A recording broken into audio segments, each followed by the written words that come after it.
अब जीएसटी और भी ज्यादा सिंपल हो गया है, सरल हो गया है। जीएसटी के मुख्यतः दो ही रेट रह गए हैं, 5% और 18%, 5% और 18%। और 22 सितंबर सोमवार, जब नवरात्र का पहला दिन है,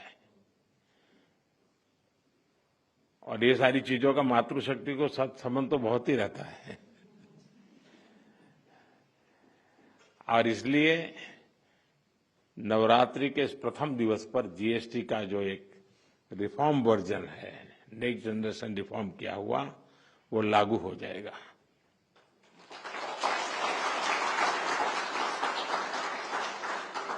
यानी नवरात्रि से ही देश के करोड़ों परिवार की जो जरूरतें हैं वो और अधिक सस्ती मिलनी शुरू हो जाएगी।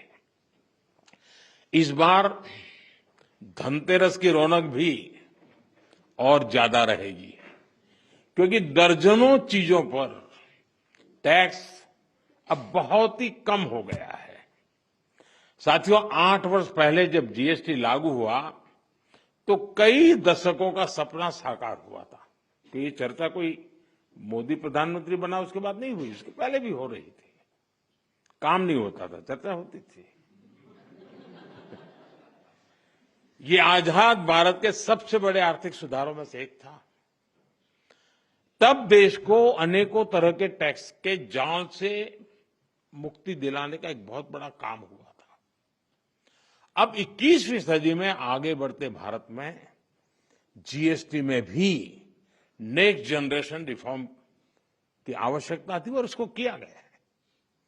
मीडिया के कुछ साथी इसको जीएसटी 2.0 के रूप में कह रहे हैं, लेकिन असल में ये देश के लिए सपोर्ट और ग्रोथ की डबल डोज है। डबल डोज यानी एक तरफ देश के सामान्य परिवार की बचत और दूसरी तरफ देश की अर्थव्यवस्था को नई मजबूती। नए जीएसटी रिफॉर्म से देश के हर परिवार को बहुत बड़ा फायदा होगा।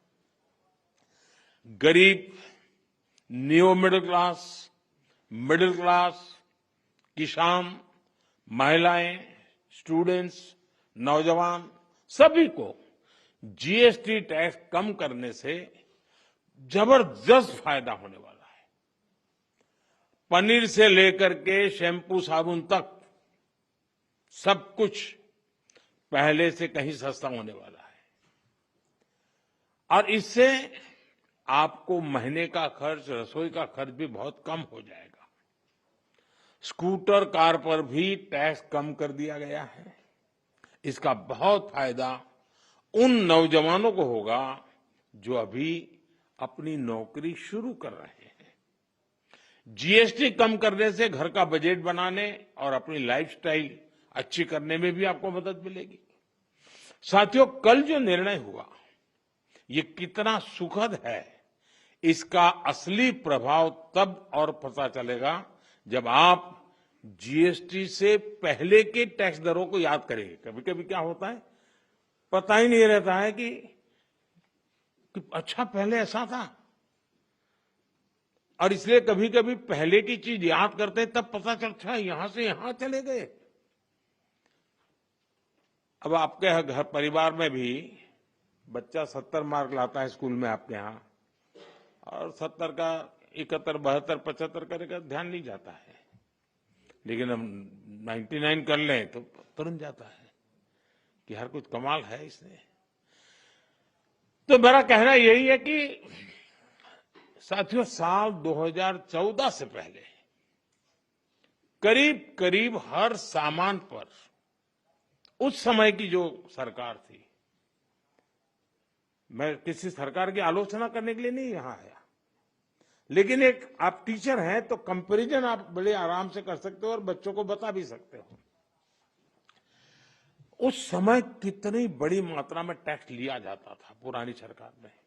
2014 में मेरे आने से पहले रसोई का सामान हो या खेती किसानी से जुड़ी चीजें हो या फिर दवाइयां और यहां तक जीवन बीमा भी, ऐसी अनेक चीजों पर कांग्रेस सरकार अलग अलग टैक्स लेती थी।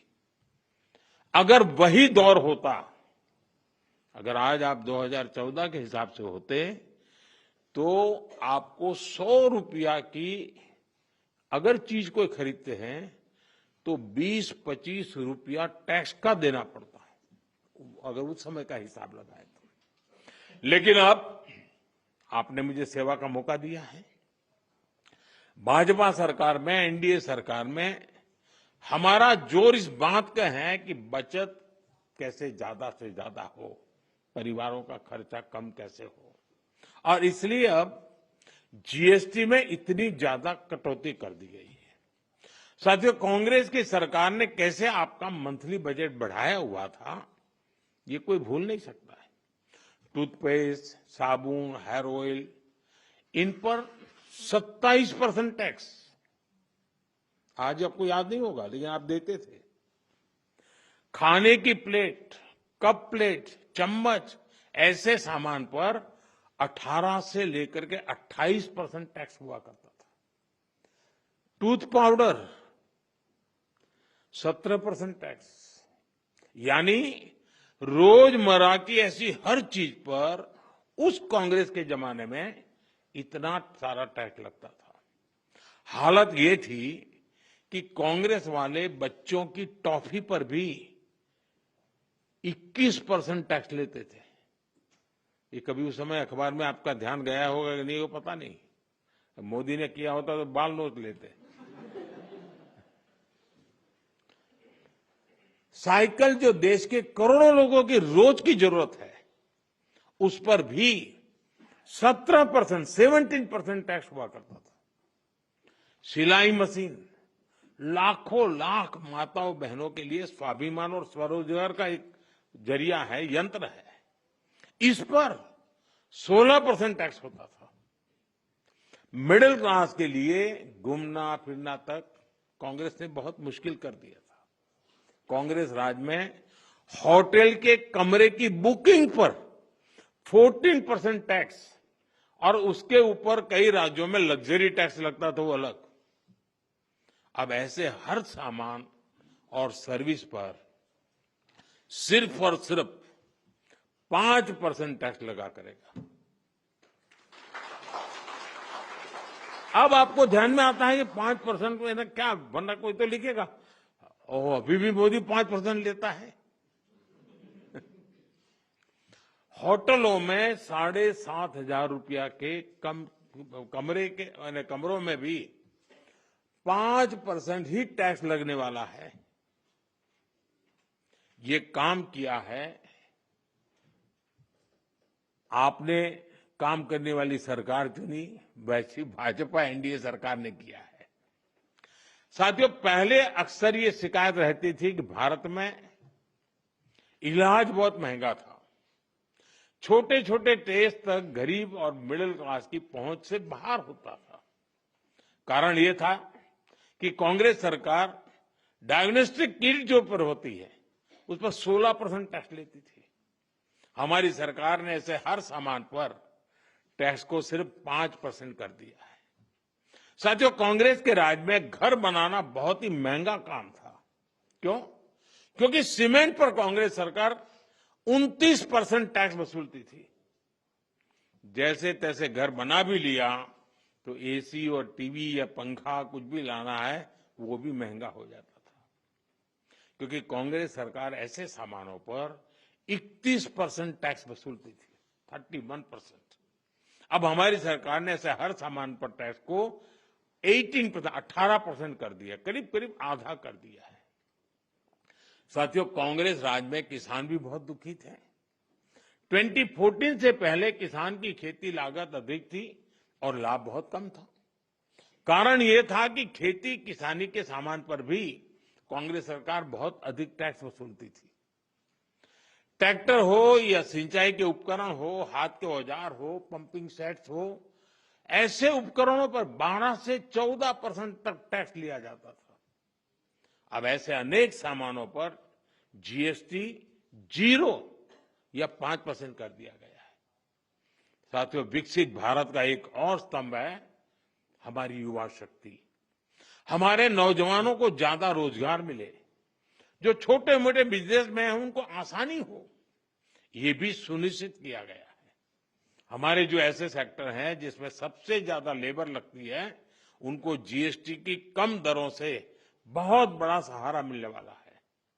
टेक्सटाइल हो, हैंडीक्राफ्ट हो, लेदर हो, इसमें काम करने वाले साथी, इस बिजनेस से जुड़े साथियों को बड़ी मदद मिली है। इसके साथ साथ कपड़ों और जूतों की कीमतों में भी बहुत कमी आने वाली है। हमारे स्टार्टअप्स, एमएसएमई, छोटे व्यापारी, कारोबारियों के लिए टैक्स तो कम हुआ ही है, साथ ही कुछ प्रक्रियाओं को भी सरल किया गया है। इससे उनकी सहूलियत और बढ़ेगी। साथियों, नौजवानों को एक और फायदा फिटनेस के सेक्टर में भी होने वाला है। जिम, सैलून, योगा जैसी सर्विसेज पर टैक्स कम किया गया है।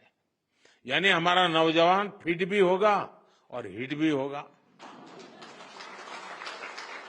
और मैं आपको याद दिला दूं, सरकार आपकी फिटनेस के लिए इतना कुछ कर रही है, तो एक बात मैं बार बार कहता हूं, अब तो ऐसे लोग हैं डेली 200 लोगों से बात करते हैं आप लोग। आप लोगों को मेरी बात जरूर बताइए कि मोटापा हमारे देश के लिए बहुत चिंता का विषय है, इसलिए खाने का तेल 10% कम करने से शुरुआत करें। मोहम्मद जी, आप मेरा एम्बेसडर बन जाइए।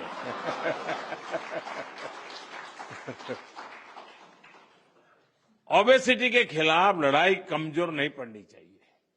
साथियों, अगर जीएसटी में हुए इस रिफॉर्म्स का अगर मैं सार बताऊं तो यही कह सकता हूं कि इससे भारत की शानदार अर्थव्यवस्था में पंचरत्न जुड़े हैं। पहला, टैक्स सिस्टम कहीं अधिक सिंपल हुआ। दूसरा, भारत के नागरिकों की क्वालिटी ऑफ लाइफ और बढ़ेगी। तीसरा, कंजम्पशन और ग्रोथ दोनों को नया बूस्टर मिलेगा। और चौथा, ईज ऑफ डूइंग बिजनेस से निवेश और नौकरी को बल मिलेगा। और पांचवा, विकसित भारत के लिए कोऑपरेटिव फेडरलिज्म यानी राज्यों और केंद्र की साझेदारी और मजबूत होगी। साथियों, नागरिक देवो भव, ये हमारा मंत्र है। इस वर्ष सिर्फ जीएसटी में ही कमी नहीं की गई, इनकम टैक्स में भी बहुत कम किया गया है। 12 लाख रुपए तक की इनकम पर टैक्स को जीरो किया गया है।